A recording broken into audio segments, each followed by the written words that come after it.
Welcome to the LowCarbMD podcast. No one is beyond help. No one is beyond hope. As we have always said, we are bringing you medical information and cutting-edge science, but none of this is medical advice. Please seek out input from your own doctor.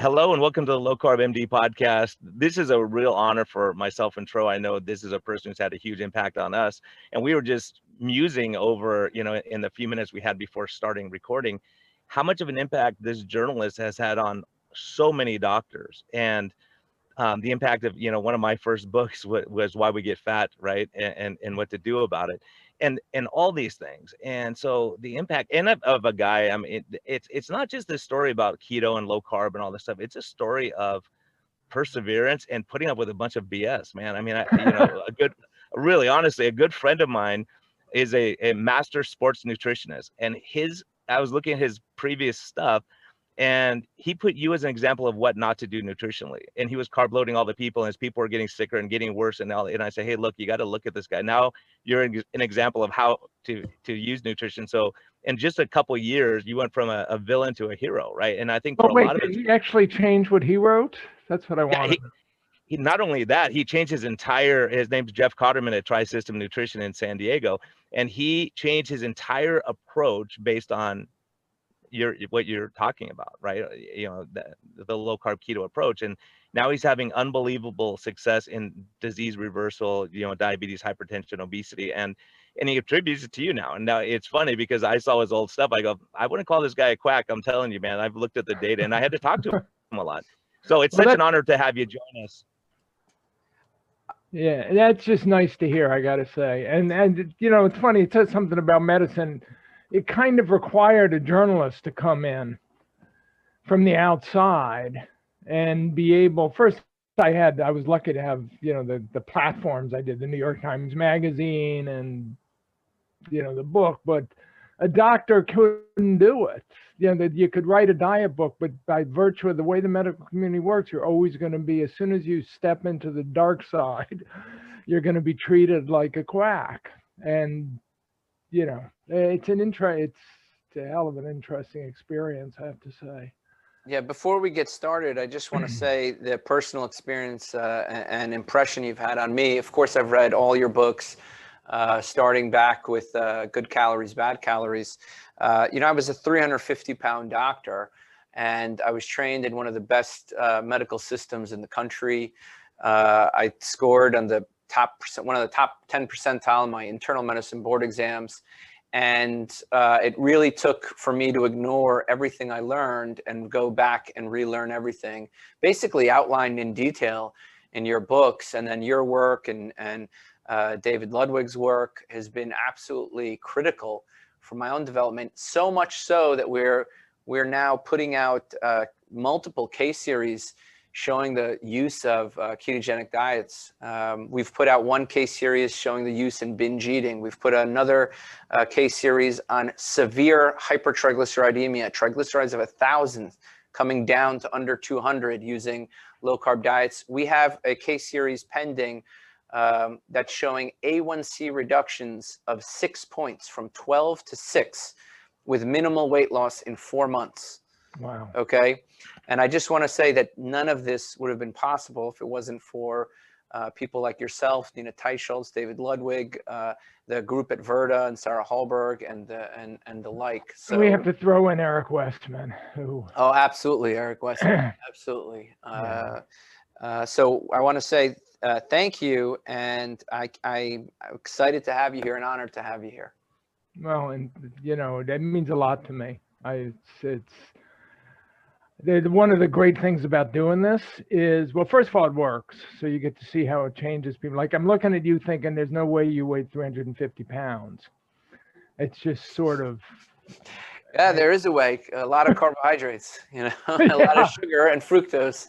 Yeah, it's still it's processed oils, I mean, that's one of the strange. I used to have these. I used to go up to Seattle a lot, and there was a group of young kids at Microsoft who had bought into this.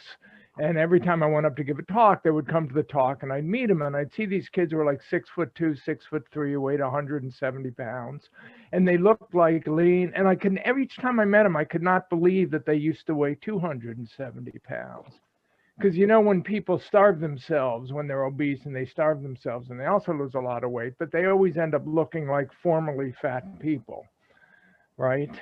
And here, that's a huge, you see that the muscle loss, a huge percentage of muscle loss in that weight loss, and you know they ruin their metabolic rate, and we've all done that. I've done it too. yeah, no, at some point we've all done it. And here you just end up with people who you can't believe used to be obese because their bodies are working properly.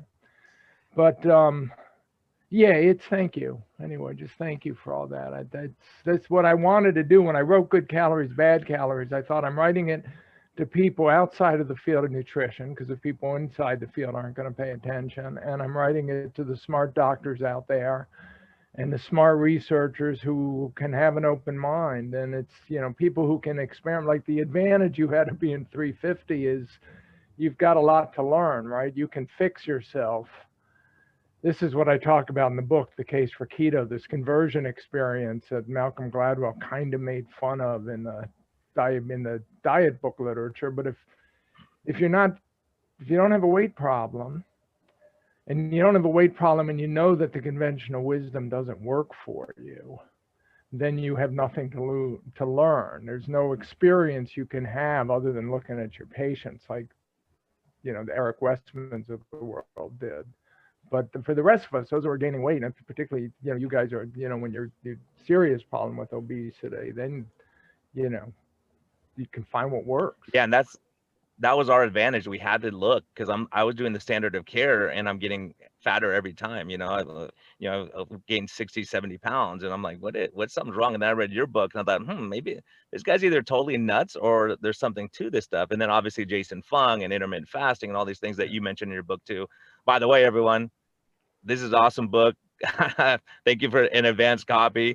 Amazing. It's amazing what you've done and how you put it all together, because your work makes our work, you know, because it's risky to do what we do, to talk about changing paradigms. And when you step out, you know, we knew we were stepping out, and you see, you know, Professor Noakes and Gary Fetke and what has come down the pipe for a lot of these people. And, you know, part of it is you mentioning all these different people practicing this style of medicine, because no one wants to be out on the island by themselves, some lone wolf in the desert that everyone thinks is nuts. When you say, look, there's people all over the country, all over the world doing this with clinical success, obviously it helps take some of the arrows out of our back. Well, and that's what, when I was writing the book, I mean, it's funny, the book started off as a friend of mine, a science journalist who has type 1 diabetes, who controls it with the ketogenic diet and, you know, minimal insulin. And she said, she cornered me at a science writing meeting, and we had breakfast, and she said, you have to write your food rules. She had actually studied journalism with Michael Pollan at Berkeley. And she said, Michael wrote his food rules, and it was a massive bestseller, and people just want to know what to eat. And they want you to tell them what to eat. And I thought, oh, that's an interesting idea. And I'm not adverse to making, you know, a living. So I pitched it to my agent, my editor, and they liked the idea. And so Gary's Food Rules, basically. And then I thought, you know, I'm not really interested in writing that book. And every week that goes by, I'm getting another keto book from one of our allies, with really great advice and great recipes. And there's cookbooks out there. And so I thought, you know, what I really want to do is I want to learn. I always want to know when it fails, and why it fails, and what the challenges are, and, you know, not from one doctor's perspective, but from others. And then I was also writing to our critics, which is like the journalists who, you know, they can interview me and David Ludwig, and then they're going to interview Kevin Hall, and they're going to say this is controversial. They're never going to speak to doctors like you, because it's not how they think. They have to speak to academic researchers. When you're a journalist, it's got to be, you know, so-and-so of Harvard or such and such of Yale. So I wanted to bring out the fact, just communicate the fact that there are now a few tens of thousands of you guys out there who have all gone through the same experience. Either you've been watching your patients get fatter and more diabetic with each passing year, or you've been doing that and watching the same thing happen to you. And because you knew the conventional wisdom was failing you and failing them, you go looking for answers. At one point, I wanted to call this book In Praise of Fad Diets, because I thought, the reason fad diets are still with us, and there's so many of them, is because the conventional wisdom is wrong and fails virtually everyone who is, on the spectrum, this metabolic syndrome spectrum, from mild insulin resistance to full-blown diabetes.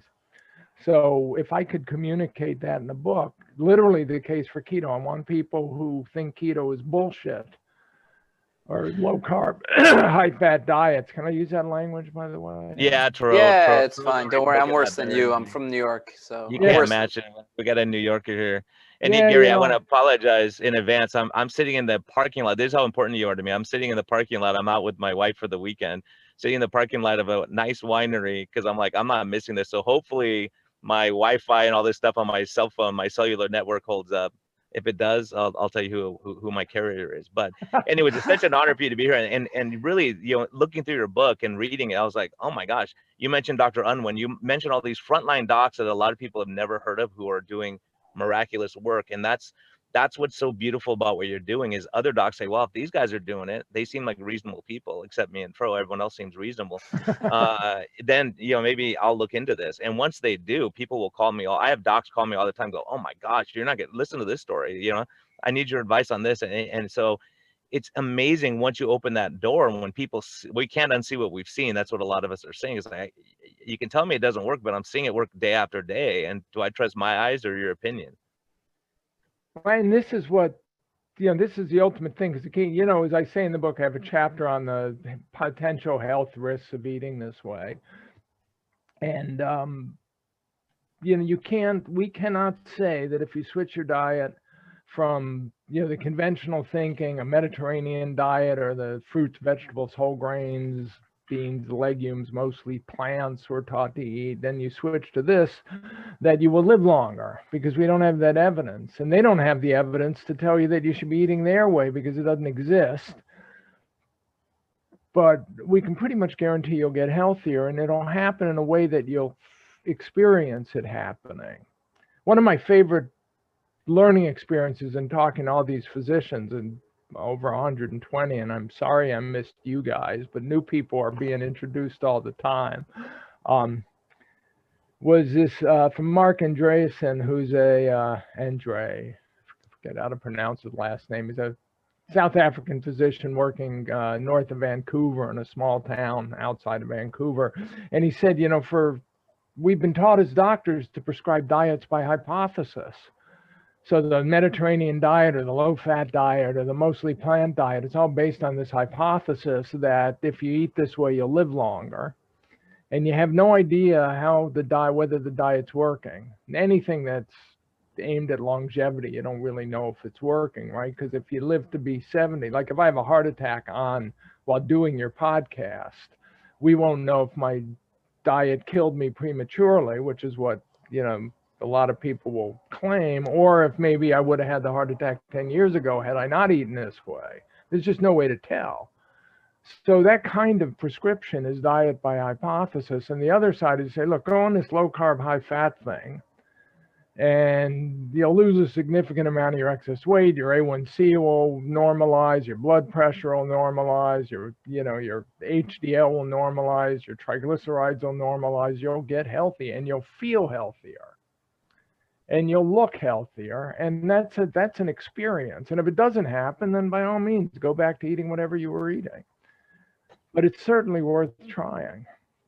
Yeah, and I think that's a huge thing too, is your approach of, you have Carrie Diolis, who's a doc, who's vegan, right? So Right. You're looking at different aspects. So we don't have to be mutually exclusive and fight with each other. I think, big take homes, like let's get rid of the processed garbage in the middle. And you do a good examples of, here's what's a healthy meal, or what people consider healthy, and it's not healthy. And then what's considered not healthy that is healthy. And so Yeah. it's such a paradigm shift for people. It's hard because they think they know the right answer, and when you come up with different information, they think you're nuts. So they call you crazy. They call you a quack, or whatever they want to what list they want to put you on. Well, we had a discussion a couple of weeks ago. I don't think I'm officially allowed to be a quack because I'm not an MD. I think you actually have to be a doctor to be a quack. So It's I just think us, that Brian. the best I could aspire to is whack job, nutcase, you know. Yeah, you're limited. We can be quacks. So we were actually gonna be called the keto quacks when we started, but Jason Fung talked us out of it. So Turo, I know you want to jump in here, man. Yeah, I think one of the things that most doctors have a problem with. So I want to talk about the cognitive dissonance that's out there right now, which I know is a very important theme in this book. Basically, what does it take for doctors to keep saying any diet that works is the diet you should do? What does it take for doctors to say that calories are all that matter? What does it take for the entire nutrition community to say that, calories, you need to create a caloric deficit and completely disregard kind of the unique metabolic features of extremes of diet, whether it's very low fat and whole food and plant-based, or whether it's very low carb and mostly animal-based. There are clear effects. So help me understand, how did we get here where keto is considered quackery, and my A1C reductions in my practice of 6 points off of insulin, off medications with no weight loss, right? But meanwhile, the guidelines for the ADA say that energy intake and weight loss is the primary driver of diabetes. So how do we get here where the diabetic organizations say that, any diet that works, and the doctors say any calorie deficit that works? And how do we explain their viewpoint against maybe our viewpoints? Okay, so on one level, this still mystifies me. So I spent 10 years of my life actively researching all this history. I'm actually doing it again for a diabetes book. And I keep trying to explain in this book why the diabetes community could have gone so far off the rails that they would end up endorsing or promoting a high carbohydrate diet for a disease of carbohydrate intolerance. And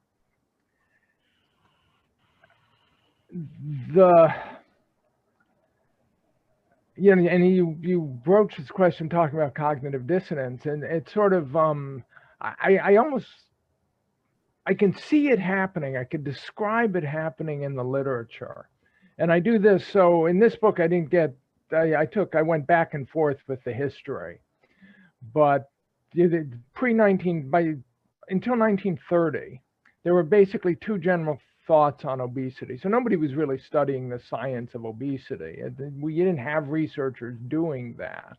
But people, when you read the literature, and the people who speculated on what caused obesity, was either, kind of eating too much, which is the Falstaff idea. You see this Falstaff from Shakespeare, big, obese, rowdy guy who's drinking and eating and whoring, and it's, excess that causes obesity. Or it was a hormonal problem. It's like, some people are just built to get fat and other people aren't.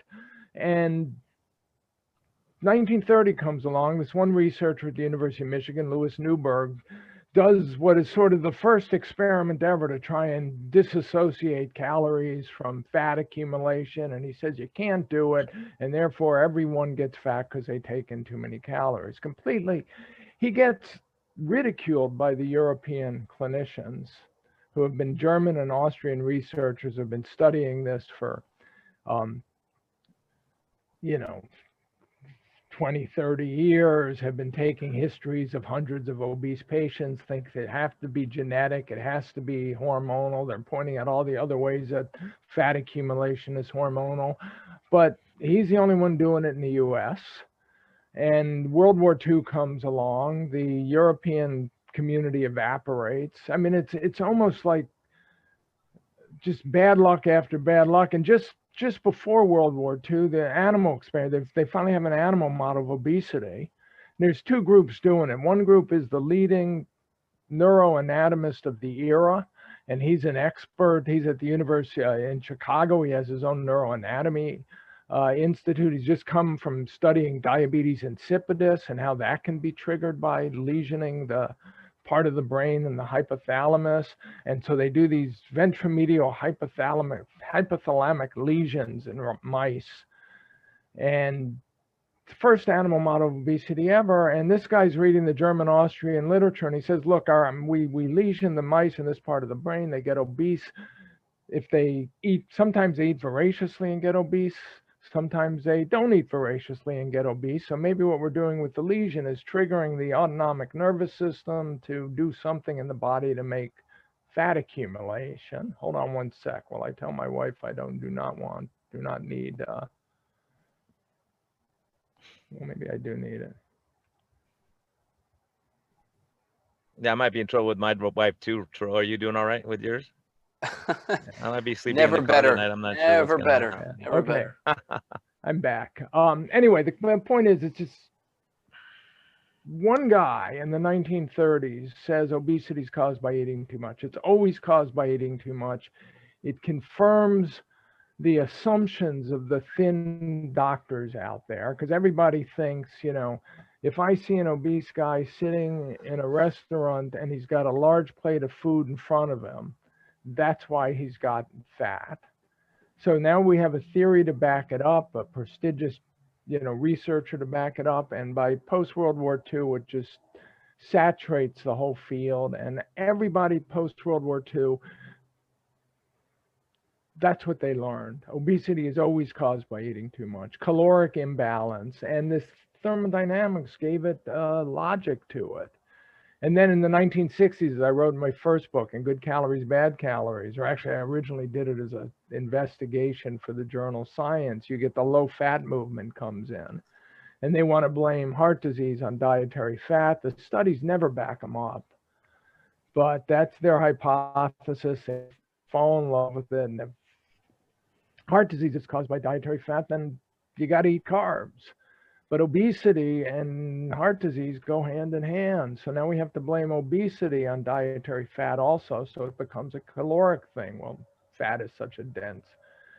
I think one of the issues, and I make this point early on in the book, is we've been getting thin people's advice, basically, and thin people science. So the thin people assume that the difference between, like, you know, a 170-pound marathon runner, doctor, Tro, and you when you were 350 pounds is that you ate too much and they didn't. And the reason they know this is because they stay lean and they don't eat a lot. And they exercise. So they assume if everyone didn't eat a lot and exercise, this is a mistaking an association for causality, they'd be lean too. So you get this sort of lean advice, lean thinking. They don't understand that you could eat the same foods that for you to weigh as much, you have basically two options in life on the conventional wisdom. You are either fat or you're hungry, or fat or you're starving. Whereas they can be lean and sated eating the same foods. And none of that got communicated. None of these people really understood it. So they just built up this world of sort of, in the philosophy of science community, you'd call it epicycles, the little explanations for everything they couldn't understand. They created an explanation for why they didn't have to deal with their cognitive dissonance. So if people like you couldn't lose weight on eating conventional diets, that just meant that you weren't eating the conventional diets and you were cheating. You know, when people did lose a lot of weight eating a low carb diet, well, that was because they cut their calories. And if the person said, well, I didn't cut my calories, I ate huge portions, it's like, yeah, you're lying. You don't know what you're doing. Nobody knows what they're really doing. So I don't know. You end up with this crazy world where they have these theories that make no sense, but everybody believes them. And if you argue against them, you're accused of being I just had a discussion with a famous nutrition professor. We often bond over the problems with sugar, but we disagree over the calories thing. So much so that she actually wrote a book arguing that it's all about calories. And we were talking about a new book we had both read called What We Don't Talk About When We Talk About Fat, which was written by a very obese young blogger talking about the sort of horrible psychological, social burden of being obese and how, I mean, it's a heartbreaking book. And she says, you know, she talks about her failures with diets and how it just never worked for her. And she said, some people are just built fat. So I asked this woman, this professor, well, if some people are just being fat, how does that reconcile with your ideas that it's all about calories? Because you liked this book as much as I did. And she said, well, everybody's different and genetics play a large role, but still ultimately it comes down to how much they eat and exercise. And I said, well, let's look at, well, that's because she knew that heavy people eat more than thin people. So that was her evidence. Yeah, that's very sad. I couldn't think. I think calories are not only irrelevant. I actually think the concept of creating a caloric deficit is probably harmful for most patients with obesity. Well, I think the concept is actually harmful because what happens is it focuses the patient with obesity on eating less, okay, or not eating. And this is not their problem. Every single patient with obesity that I've met is able to not eat. In fact, some of them have told me that they've fasted for days, or they tell me that they don't eat all day long and they come home and they lose control, right? So this is a very common theme, and they don't need to be told how not to eat. They need to be told how to eat and how to eat more and what to eat more of. Well, this is, the working title of my book until last January or so was How to Think About How to Eat. Because that's what I want. If you're overweight and obese, you have to learn how to rethink, in effect, how to eat. And then David Katz and Mark Bittman, proponents of the healthy diet, had a book coming out last March, a month and a half before mine was originally supposed to come out, called How to Eat. And so we had to come up with a new title, and my publishers fell in love with the Case for Keto. I couldn't think of a worse group of people to get diet advice. I really could not think of a more terrible group of people to get diet advice from. Sorry to disparage colleagues. No, and again, it's funny when part of the logic between pointing out that, which I do, I think in the first chapter, is that lean people cannot understand what it's like to have a weight problem, to be gaining weight regardless of how much you're eating. And so we have to stop taking their advice. And I had done, as we probably all have, I thought a lot about the Add Me Too movement. And the Add Me Too movement's interesting because as a man, I wasn't given a voice. You don't have an opinion that you're allowed to voice on the question of sexual harassment in the workplace because you're a man and we fundamentally can't understand what women go through. And that always irked me, and yet on some level it's true. I cannot understand. I mean, on some level it is true. It's just I can't understand the woman's perspective. Until you've been there and have empathy and you know what it's like to experience that, right? You have to experience it. And the thin people, I hate to say this, but they have no way of, they just assume that we can do what they can do. I mean, I never had the weight problem you did, Joe. But I'm trying to say, look, you just have to step out of this world. Stop telling us to do what you do. Well, and I think that's the point. Your book and how many of my patients have been influenced to you and Jason Fung, because I practiced medicine for 14 years. I took no one off of insulin.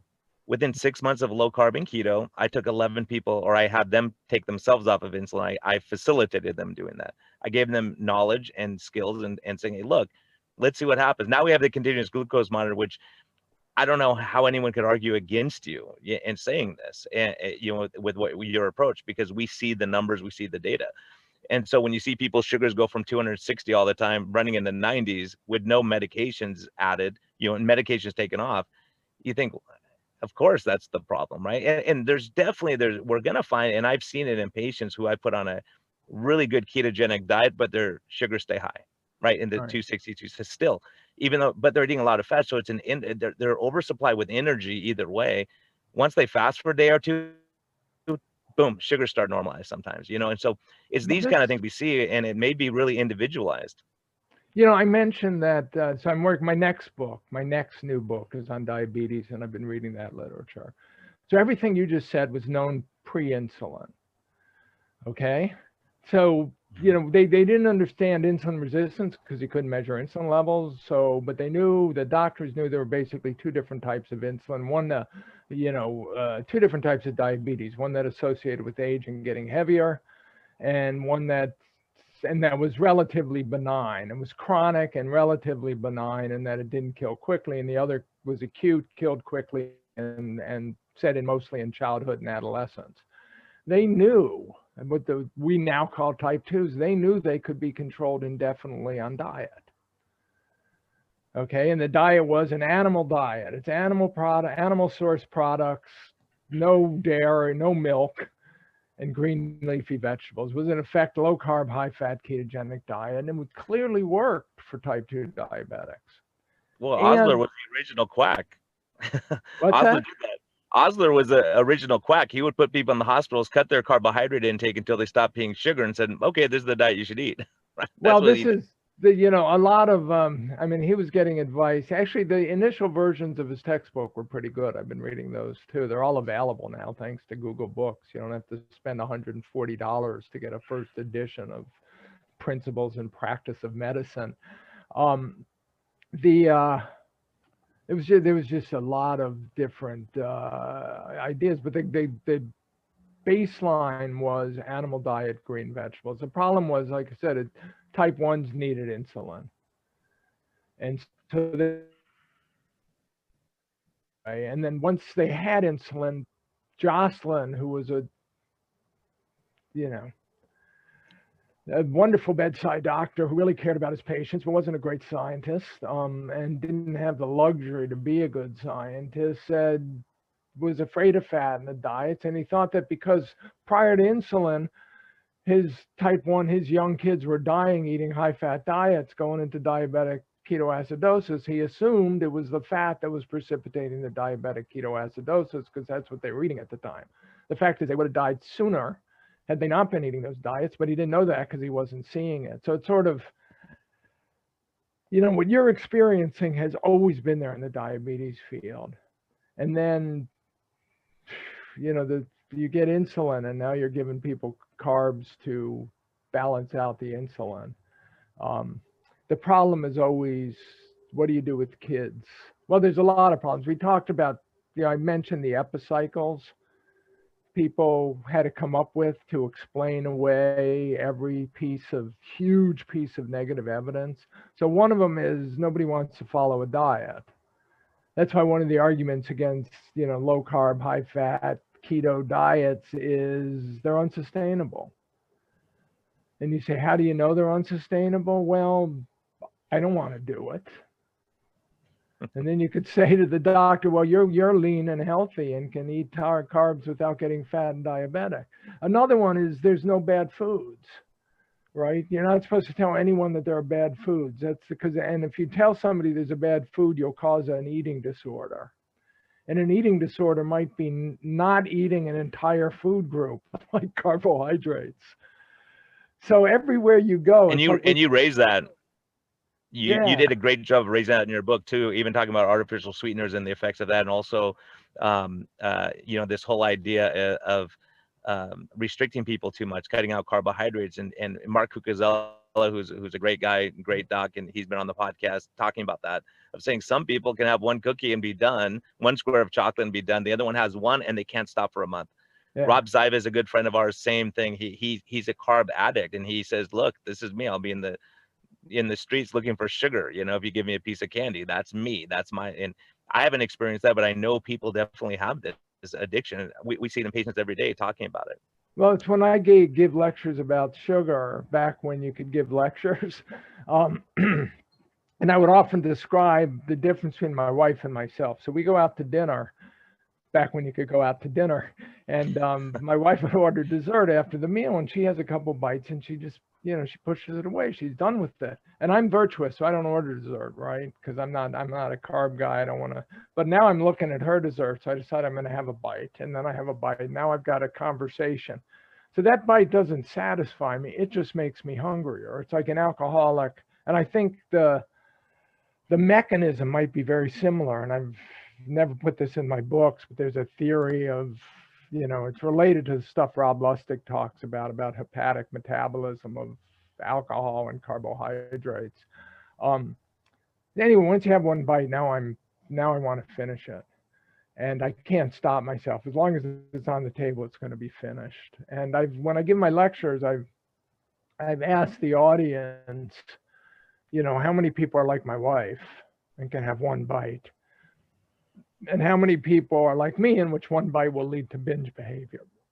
And it's usually come down about 50-50, which is interesting. And I've never gone to the effort to see if it spreads up, differentiates by, you know, sort of weight status or anything like that. But that's part of the logic. Again, that's one of the defense mechanisms against what we're saying is you're never supposed to say there are bad foods. You know, there is no such thing as a bad food, even sugar, because the answer is always eat in moderation.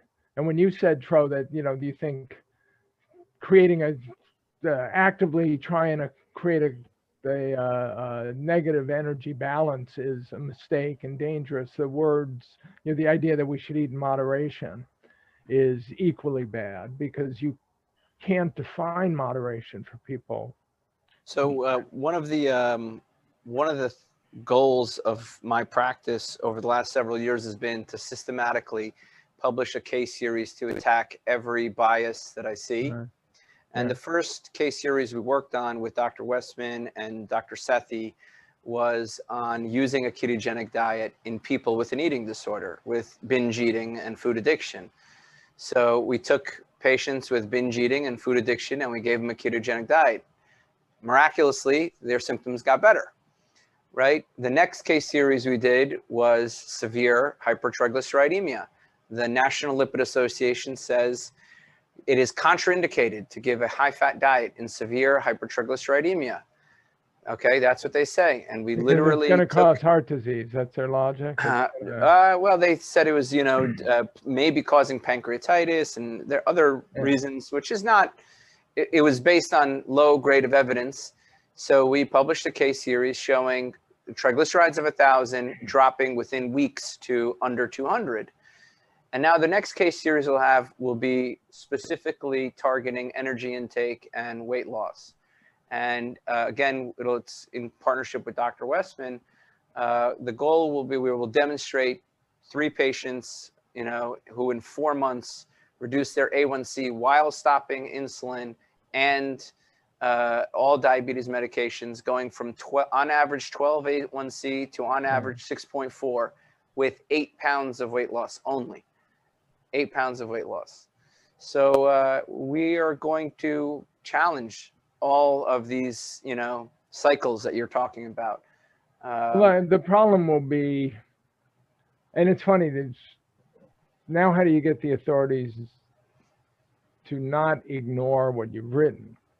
Because again, there's thousands of papers written every month in nutrition. Well, maybe, I don't know, maybe say 500 a month published in the obesity literature. And what's interesting, and one of the revelations about doing the research for this book, so I used to think the absolute critical thing is we need better science. That's why I co-founded NuSI. Now I'm thinking it's more of a ground up revolution. Now it's the patients you're making healthy who are finally going to win over your colleagues in the medical community, to the point that the authorities have to give in. But every patient you make healthy who sees another doctor, that doctor's going to want to know, why are you 50 pounds lighter than you were last time I saw you? Or why is your A1C dropped by 6 points since last time I saw you? And the first time he says, well, I'm doing this keto, low carb, high fat thing, they're going to say, oh, I'm not too wild about that. But the second or third time they see a patient with the same response, these guys are even vaguely allowed to practice medicine. They should start thinking, Gary, I should try that on my patients. The sad part of that is that there's a large HMO nationwide that I have patients that are coming to me outside of that. We're reversing their diabetes or putting in permanent remission, whatever you want to call it. And we're getting their sugars better, their triglycerides dropping like crazy. And then they go back to their primary doc over there. They're not even curious about what happened. They're not even curious about what happened. They go, lost 60 pounds, all your stuff's better. Those are your LDL went up a little bit. This is once they find out it's low carb or keto, they said, this is dangerous. You're killing yourself. You better stop this, right? Even though their A1C went from, like what Tro's saying, from 9 or 10 down to 5.4. It's amazing how there's this cognizant, because the reason we're managing diabetes is to get that A1C under control. That's what we're looking at, the sugar levels, right? These guys are giving you a bunch of drugs to accomplish what we're doing with lifestyle. And then they say this is non-sustainable. When people say, well, and I wanted to step back to one thing, because I think it's important. This is an important point, I think. We're looking at satiety for patients. So Tro and I are seeing patients, we're doing Zoom meetings together, and it's almost universal. People say, I'm just not hungry anymore. I just eat because I'm hungry. I'm not starving all the time. And so and I just wanted to clarify, if that's what you're talking about, Tro, is not the intention to say, look, I have to cut my calories. It just naturally happens when people have more satiety. People go from eating 6 times a day to eating once or twice a day, or fasting a little bit more. Let me also clarify, because if they lose weight, they're in a negative energy balance. This is one of the reasons, one of my problems with this whole inane energy balance thing is, like, if somebody loses weight, that is a negative energy balance. They've reduced the amount of energy in their body. Therefore, the mistake is the thinking that they lost weight because they were in negative energy balance, which is like saying I lost money because I was in negative money balance. I spent more than I earned, therefore my bank account went down. No, that doesn't work. I mean, it's true, but it's not causal. Two ways of describing the same thing. So if you want your patients to lose weight, you want them to achieve a negative energy balance, which is the same way as saying you want them to lose weight. And now the question is, how do you do that? You re-regulate their physiology such that their fat tissue isn't hoarding calories anymore, and it starts mobilizing them, and their lean tissue goes to burning fat instead of burning carbs. And now you've got a body that's not accumulating excess fat, and that works. So yeah, on some level, and when you do that, they'll eat less, because now they have access to all that fuel that used to get locked away in their fat cells. Now they could use that to fuel their body as well, and their hunger will come. The hunger was a response to a lack of fuel availability. Now and to your other point, was this: they naturally start exercising more. Like I had this one lady, I was on her for a year to exercise. She won't exercise. Now her husband says, oh my gosh, she wants to go for a walk in the morning. She wants to go do this.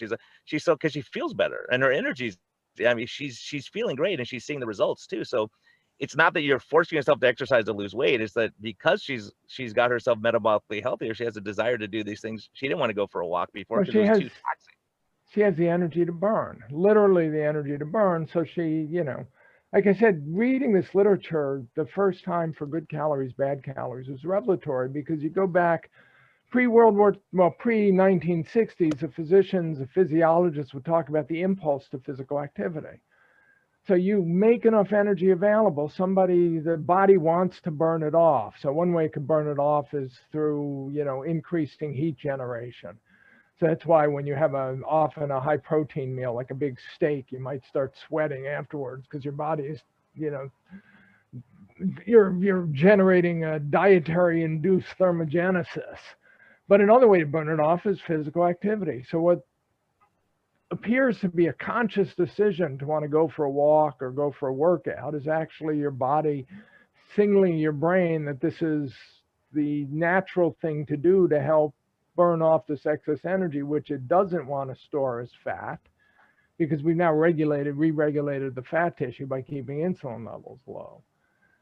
So, again, one of the things, how do you get people to realize that their causality is probably backwards? If you fix people's fat accumulation and metabolism, they'll want to be physically active, because that's what a healthy person wants to do. I think, Brian, the best way to focus on when somebody's obese and they have no access to fat stores, and David Ludwig very eloquently showed this, if you have a high fat diet, okay, if you have a high carb diet, you have a net negative energy 2 to 3 hours after your meal. You literally have lower blood energy. So the food you are eating is literally making you both more hungry and lethargic, right? So if you focus on eating less of a, I don't want to say toxic food, but a food that does not help your weight loss goals, it's not really going to help you. You need to eat more food that's going to help your weight loss goals. And the easiest way to put it is, first of all, it's very difficult to overeat low carb food when it's in its natural form. I mean, 3 slices of pizza is 1,200 calories. That's well, now you have to. That's 1,800 eggs. I mean, that's 18 eggs. Yeah. Nobody could eat 18 eggs. Nobody. Yeah, so but now you also have. You know, I don't understand. It's like so irrelevant, you know. But you hit on one of my pet peeves, which is the only way you know people, excuse me, the only way you know people are overeating is because they're getting fatter, right? That's our definition of, I have a new definition of overeating. Overeating is when I feel like I'm going to explode because I've eaten 3 pounds of like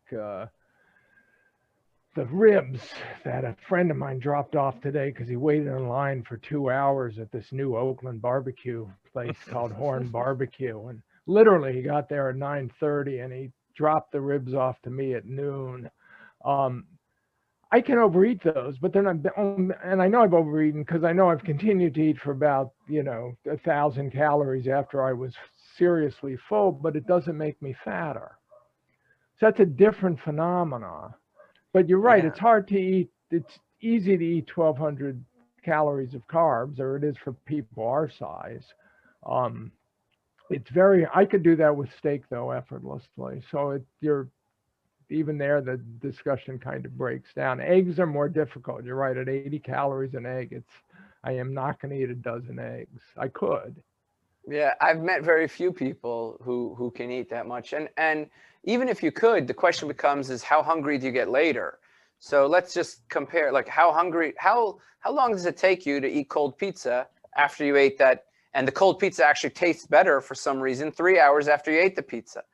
You know, how long does it take you to get hungry? 2, 3 hours, maybe 4 max?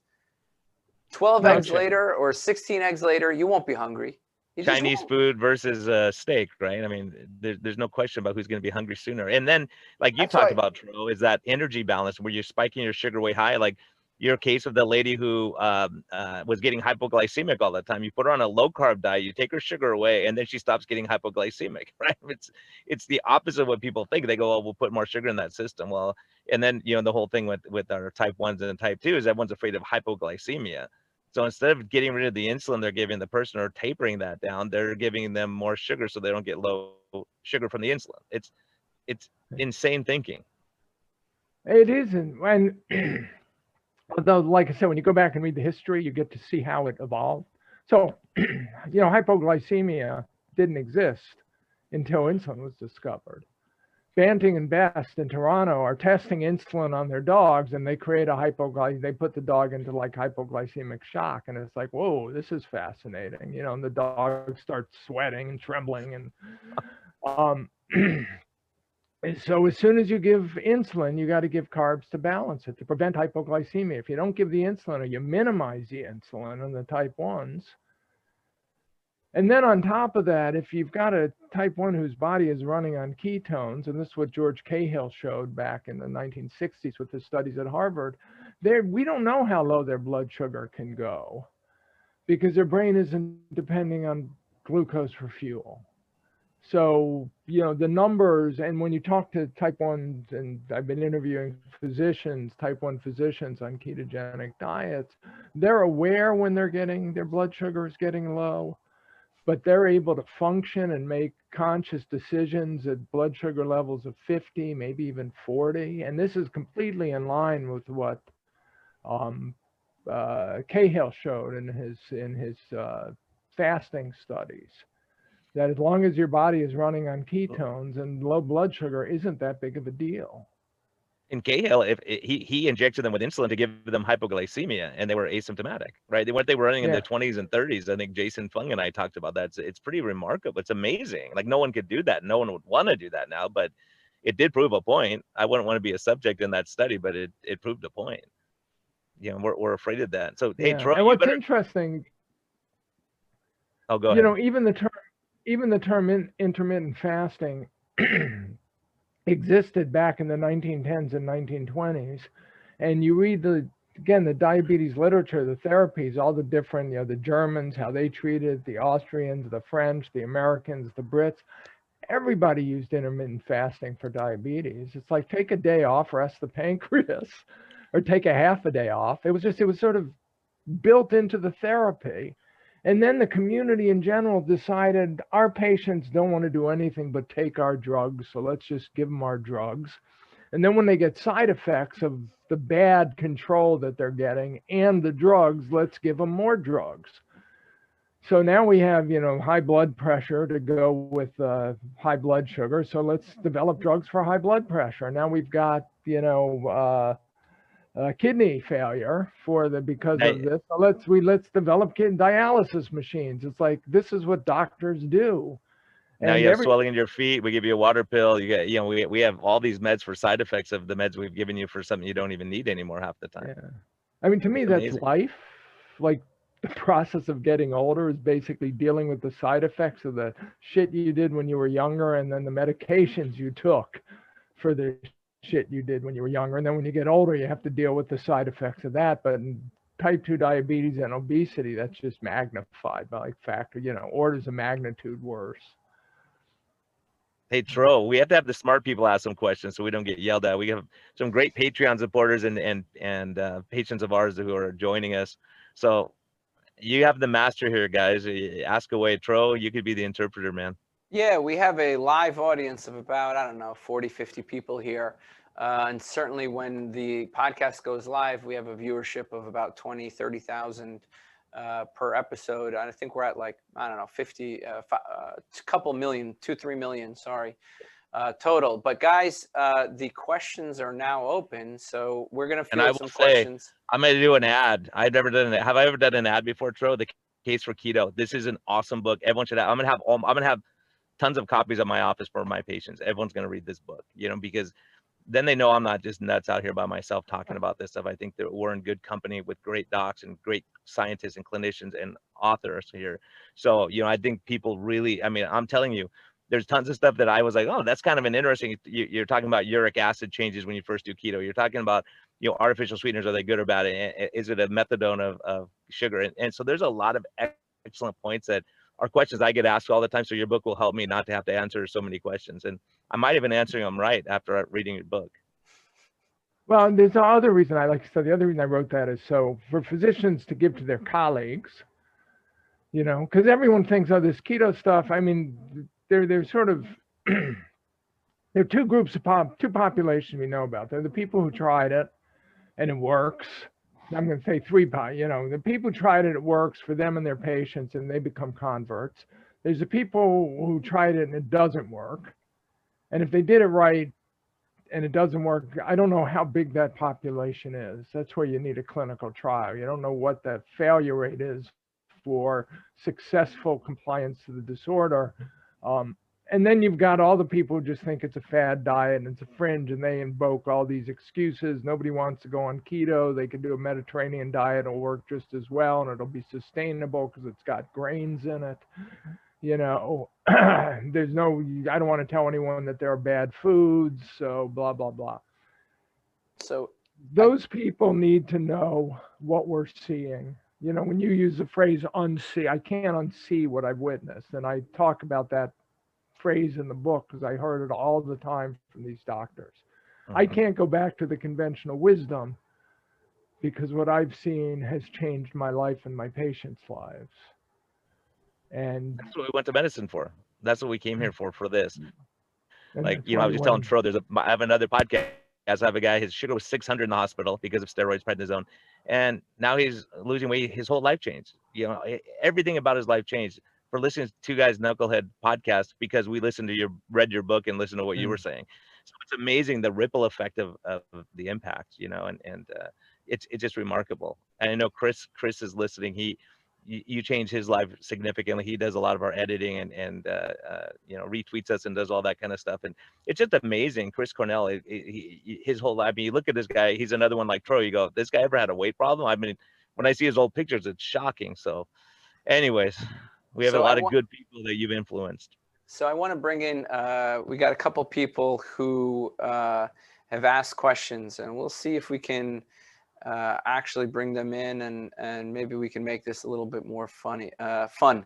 Susan Garrett, okay, her name is Susan Garrett. She basically, her comment, I guess it's a comment and a question, and maybe you can come in on this. It's, you know, the most vocal critics of you, Gary, are young men who are metabolically healthy athletes who simply cannot step into the shoes of somebody struggling with chronic obesity. So how are we going to challenge their paradigm? How are we going to challenge that? Well, and I think what Suzanne says is that certainly they're the most vocal critics. The world is probably full of critics we don't hear from who aren't as vocal. You know, I don't know. I really don't know. Again, in pointing out that these people can't understand our situation, I was trying to say to them, look, you just got to back off. Okay? You have to understand that we did what you're telling us to do, and it didn't work for us. You know, I spent the 90s on a low-fat, mostly plant diet, living in LA by the beach, and I was gaining 2 pounds a year, and I thought that was my fate. You know, so don't tell me to eat a low-fat, mostly plant diet and exercise. I was also exercising. You know, all of us went through that. On some level, well, it's funny, I asked, one of my most vocal critics is Lane Norton. Is that his name? Oh, jeez. So through a mutual, He's a good friend of Tro's, so be careful. They're really close. I debated him, and I think I successfully won. Yeah, they didn't cuss at each other or anything. I was impressed by that part of it. So yeah, so let's hear, Gary. What about well, this is, you and Lane? Anyway, I reached out through a friend, a mutual friend, another bodybuilder who has type 1 diabetes and dedicated to trying to get clinical trials done in the type 1 diabetes space. And I said, can you reach? He suggested, we were talking about Lane, and I said, I'd like, yeah, and see if, yeah, and this book is written to say, look, this is our perspective. You know, we're not idiots. This has got nothing to do with the laws of thermodynamics. We're not denying physical law. We're just these. And anyway, we'll see what happens. It was about 2 weeks ago that our mutual friend reached out, and he hasn't gotten back to me. So it doesn't look well. good. I'll jump in here and I'll defend Lane at this point. I'll say, look, what he's seeing is healthy, fit people who are working out, have huge amounts of muscle mass. He's not seeing metabolically sick diabetics like we are. That's why we're looking at a different population for sure. So he's going to be biased, saying, hey, look, these guys eat Pop-Tarts and they're doing fine, but they're young, hehealthy guys. Wait till they're 60 and we'll see what they look like. Yeah, or how their cardiovascular disease. Exactly. It's all a matter of time. Everybody's heading to metabolic syndrome. Like about 90% of the country. Well, he'll be right 10% of the time. We'll be right 90. Right? Yeah, exactly. So it's, I got to tell you, I think that I really believe that their approach is harmful to most people with obesity. I really believe that. Well, and I think so too, but absolutely with obesity, but he's looking at athletes. That's why my friend who I was talking about at the onset, he was dealing with world-class athletes trying to take off 1/10 of a second off their sprint times. So when you look at morbidly obese patients, he had zero success doing that. So then he started realizing, oh, maybe my athletes can do better on a ketogenic diet. Guess what they did once they got through the transition period? You know, we've all been there. I was a, you know, muscle. I never was a bodybuilder, but I was a muscle-bound athlete in my 20s. I was a boxer. I lived on a, you know, quote, healthy diet that was mostly carbs and plants. And, you know, in my 20s, I was fine. I could metabolize it. Everything seemed great. And if I needed to lose 3 pounds to get into a weight class, by the way, when I have trouble speaking, it's probably because I was not a very good defensive boxer. Yeah. It's amazing, this stupid shit that kids will do or that we wouldn't have done when we were kids. Anyway, that's the thing. These people, they're different. I became different. It took me until I was 30, and then suddenly Well, started even gaining weight. and on that topic, you look at these world-class athletes that are boxers, they'll be cutting down to, they don't go to a lighter weight as they get older. They keep moving up from, middleweight to light heavyweight to heavyweight because they can't get down to that weight anymore, even though they're working out like crazy, which argues against, what they were doing a year ago is not working this year, right? So Yeah, it's and one of those things. then they retire and they blow up to 300 pounds and they say it's because I'm not exercising anymore. Yeah, like Mike Tyson, and then ask him what he did. He basically ate bison and elk. Is that what Yeah, Mike's been doing? Yeah, and he looks yeah, fantastic. Look at He him, does man. look He's good. 54. He's even older than me, and he looks awesome. Yeah. All right, we got a couple other questions here. All right, Suzanne is asking, can you share your top 3 findings about artificial sweeteners? And she says, P.S. I'm getting the book. She ordered it already. So artificial sweeteners to me are one of these areas where simply not enough research has been done. Okay, so you get meaningless epidemiology and then short-term 2-week, 2-month clinical trials without good controls. It's very hard to do a control with an artificial sweetener because you have to control for the absence of calories. So I think, in an ideal world, people just lose their sweet tooth and stop eating them. And then, I'm among those who think that stevia and the metabolites are probably benign because they've been around for 400 years. So we have a long time to, see what kind of harm they could do, and used in Japan for decades. In general, one way to answer the question is, if you're asking if artificial sweeteners are better than sugar, I think undeniably so. Nothing else because of the dose you're getting. And then are they better than no sweeteners at all? The answer would be probably not. And what are the best? It's going to depend on what you like. The evidence is absent for all of them. Yeah, I'm gonna, just as a chronic food addict / obesity, I'm gonna tell you that they're food intake delivery enhancers. So you wouldn't need raw almond flour, right? But almond flour, stevia, and butter into a cookie, you'll definitely eat that. I don't know what the physiological mechanism is, but it definitely makes it harder to say no to other sweeteners when you're outside of your home or your protected food environment and you're hungry. And I have this trouble. Even I've lately been eating these pork rind, cinnamon, coconut oil, cinnamon. You buy them on Amazon. They're delicious. They say they have no sugar in them. I don't believe them, but my sweet tooth has been getting worse. Yeah. And at some point I'm going to have to just stop because I know suddenly I'm having these moments in the middle of the day where I'm thinking I'm a little depressed. Where did my wife hide the Atkins bars? Well, and it's the same thing. You're making the point of the ribs, right? If those ribs didn't have any sauce and they're just bland ribs, you're not going to eat as many as you are if they give you pleasure from eating it because you're enjoying it, right? Now you guys are going to be hungry talking about ribs and pork rinds. Hey, I got $40 worth of barbecue waiting downstairs for me. Man, that's a sacrifice. All right, we're gonna be over. We're gonna be over in about 5 minutes. Don't worry. Yeah. Jump on the questions, Stro. We get so excited about this stuff. We got David who asked. Okay, David who's asking. We always hear that ketogenic diets, that there's no long-term studies, but there are some long-term studies in epilepsy, right? So, and we know Verda's done a 2-year study. What's the what do we know about long-term keto? I mean, look, I'm coming on 7 years in now. So help me understand. Okay. The answer is there are no long-term studies. There were no good long-term studies of the low-fat diet either, or the Mediterranean diet either. The assumption is that people in the Mediterranean have been eating it for a long time and they haven't grown 3 arms yet. This is the fundamental problem here. You can tell people that over the course of a year or 2, which is the length of the longest clinical trials, they get healthier.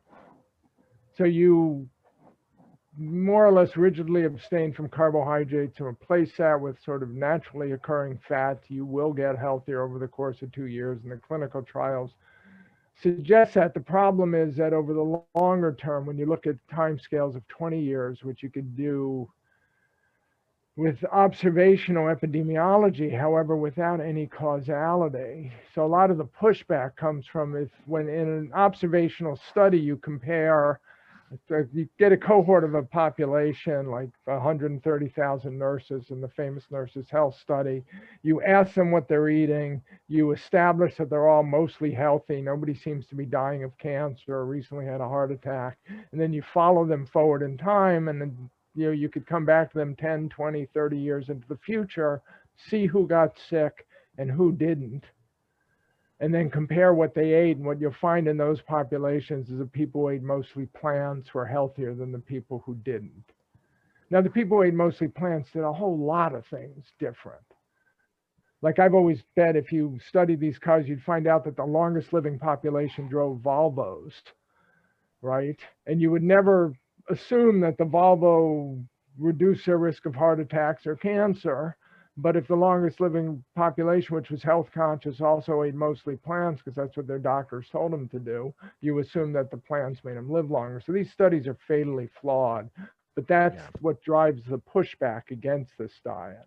Well, so we know we have the clinical evidence that you guys see in your clinic, which is powerful.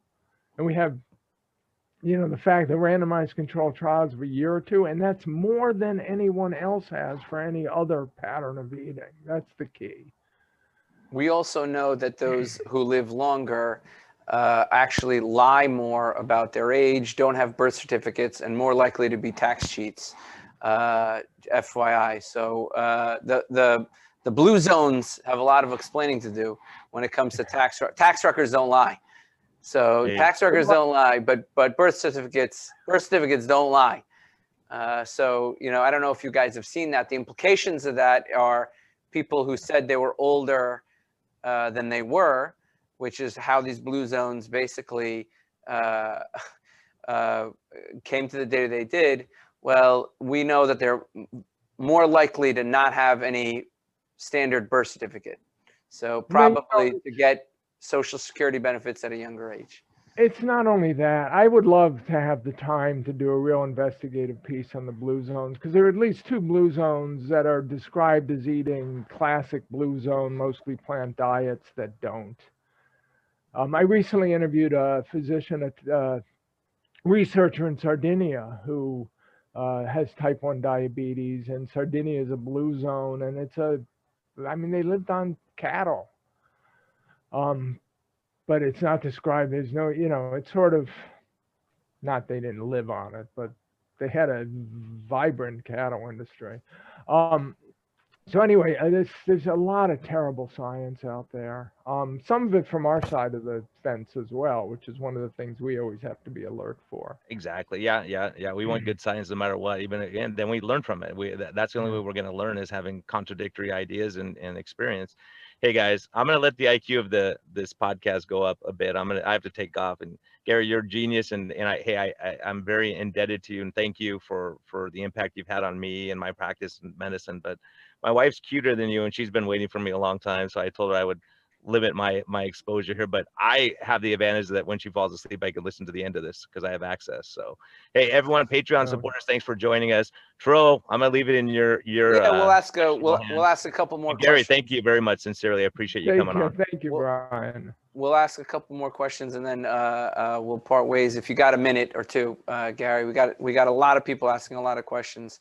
Aaron wants to know what the biggest opposition to adopting this. You interviewed several doctors in this book, and maybe you can list some of those for our audience. But what is the biggest barrier? Is it the corporate food lobby, the medical associations, pharma, public perception? What is the biggest obstacle? For the patients or the physicians? So for the patients, for the physicians, it's what they've thought they believed all along, right? It's, the cognitive dissonance. They know what the answer is. It's about calories. It's about dietary fat.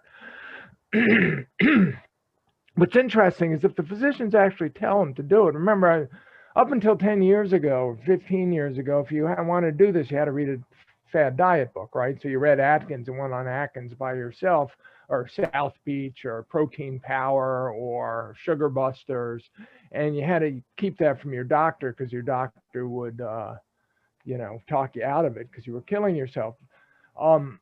Now, if a doctor tells a patient to go on it, the patient has reason to do it. Now it's getting that the authority behind it, so you can actually change how people think.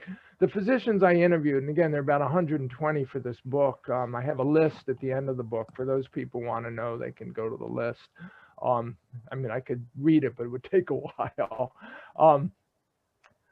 They said the biggest challenges were the fear of fat. We've all been inculcated with this belief that butter will kill you and bacon will kill you, and then mostly plant movement.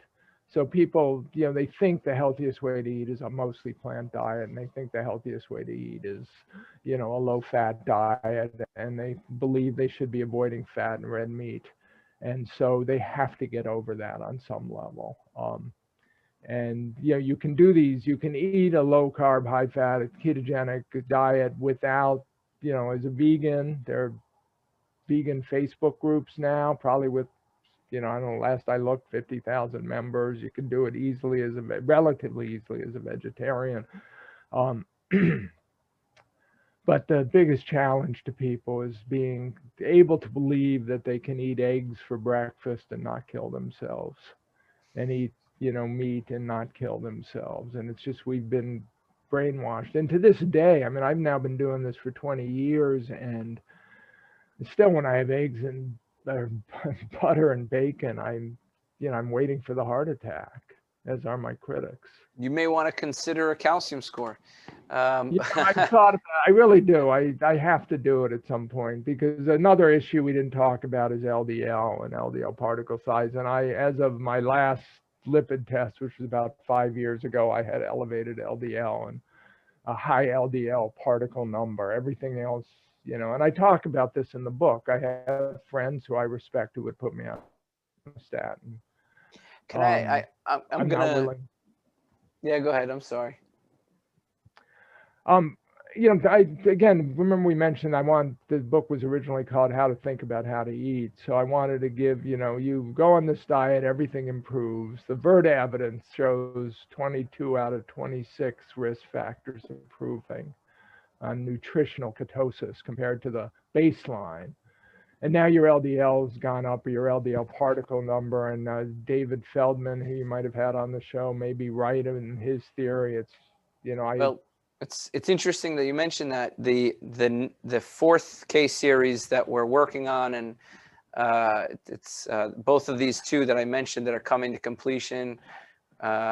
Working with some of the people we've talked about. I don't want to spill the beans, but we're talking. We're going to demonstrate a protocol where we can decrease LDL without reducing saturated fat. So, and I'm talking about an LDL reduction of, over 100, LDL-C reduction of over 100.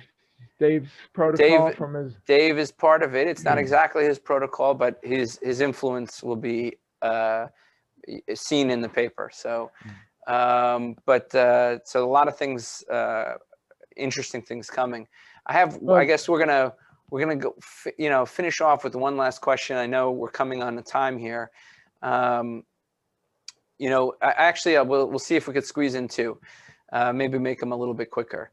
What's your thoughts on animal proteins, regenerative agriculture, seed oils? This low carb community is, one of the hot button issues right now is regenerative agriculture. How do we make animal farming more sustainable? And a lot of discussion about some of the inflammatory components of seed oils and some of the oxidative stresses they put on the body. Do you have any stance on any of these? I don't know what to make of the seed oil data. I am not as adverse. I have friends I respect who think seed oils are the devil, and you would not have an obesity epidemic without seed oils. I look at the data, I don't see the compelling argument for it. And if we can get people off processed carbs and sugars, I don't know where they're going to be getting their seed oils. And anyone who's, pouring, I don't know, soy oil over their salad, well, God help them. The animal protein issues with mTOR, I think, is all purely hypothetical, and there's no real experimental evidence one way or the other to make you fear it. And again, we know from the clinical trials, a year or two, you put people on low carb, high fat, ketogenic diets, they're rich in animal products, and they tend to be rich in red meat, and people get healthier. So I'm not, the idea that that'll somehow turn around and cause heart disease through TMAO or something, I think is bad science, layered on bad science. Regenerative agriculture, I think, is, what I've read of it, it's who could possibly be against it? I worry about how, whether or not it's oversold, and, how universally it could be adapted and still supply the world with food. So, but clearly the more farmers, the more agriculturalists that are doing it, the better, and when I see like Matthew McConaughey in a movie about regenerative agriculture, I think, well, even some of the people I would be absolutely convinced are on vegan diets in Hollywood are pushing a way of agriculture that includes, livestock as an absolutely natural part of the process. So I'm all for it. So you interviewed, we got one last question, then we'll call it quits for today. We talked a lot about anecdotes. You interviewed 120 doctors. You probably heard their anecdotes. Brian talked about some of his anecdotes, and I've talked to you about the, 2 case series we've published and 2 more on the way. And so you've heard my anecdotes. Do you think that these have a value in the medical literature, or do you think that none of this will push the needle? I think, hold on one sec.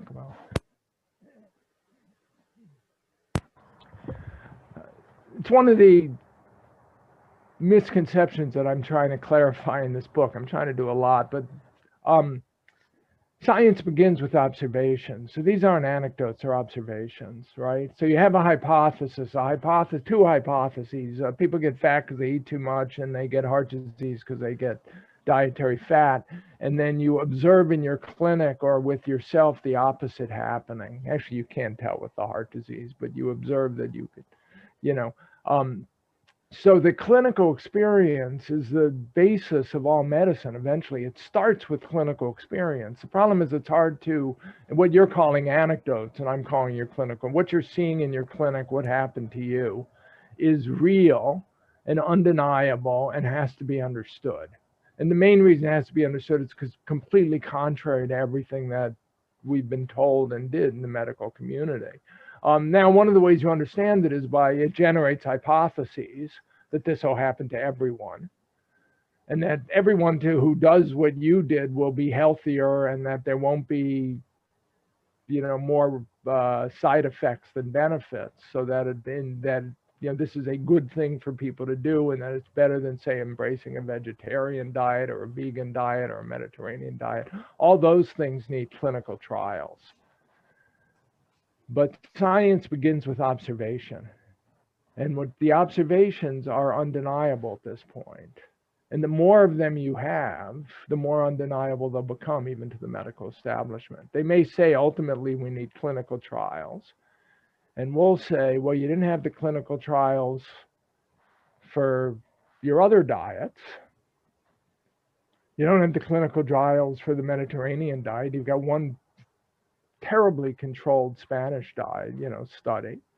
You don't have any studies lasting more than 6 months for the DASH diet, and yet you push that on everyone. So can we at least admit that that this is the most well-studied dietary pattern in history, and that the results are effectively unanimous, that people who eat this way get healthier? And I think we'll get there, but it's going to take longer than we want. Listen, Gary Taubes, I want to give you an honorary medical degree from Dr. Tro's clinic. So we'll all call you Dr. Gary Taubes from now on, because you've probably done more for medicine than a lot of doctors have. I want to thank you for coming on, and your books have been amazing. Guys, if you've been living under a rock, start with Good Calorie, Bad Calorie, and work your way all the way up. And his new book is The Case for Keto. Go out and buy it. I'm sure all of you guys have pre-ordered it, but it's absolutely excellent. So thanks for your time. Okay, thank you, Tro. This has been great.